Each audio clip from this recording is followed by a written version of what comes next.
Reading for February 25th, entitled, God's Standard is Perfect.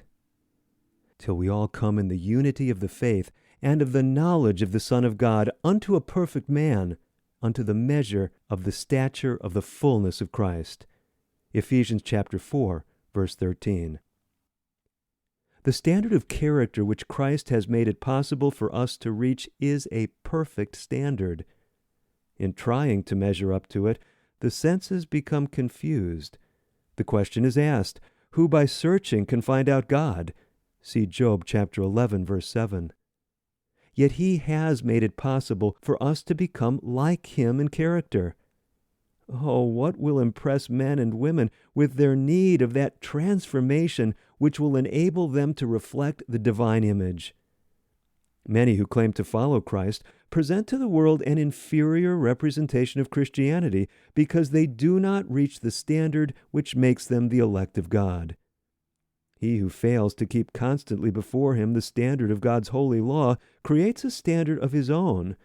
He becomes destitute of the life-giving principles of the gospel. He is an unprofitable servant, for he lives and works on a low plane of action. Christ's presence does not sustain him, and his spiritual representations are deformed. His life is a farce. He does not draw the higher life from God, and is unfitted to become a member of the royal family, a child of the heavenly King. Spiritually he is dead, for he does not assimilate into his own life the life which Christ has provided. He does not grasp the power which heaven has provided to enable him to become an overcomer. No one can take to heaven his natural and cultivated traits of character.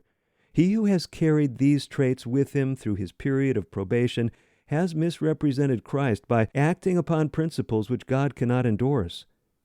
The principles of true spiritual life are not understood by those who know the truth, but fail to practice it. The Lord calls for reforms, marked, distinct reforms.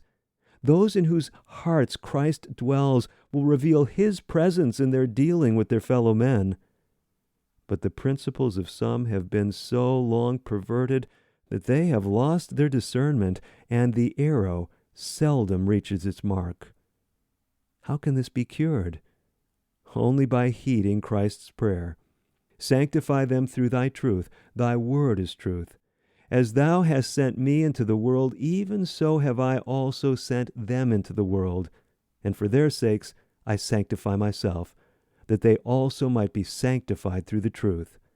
John chapter 17, verses 17 through 19. There is no roundabout way in which the work of sanctification can take place.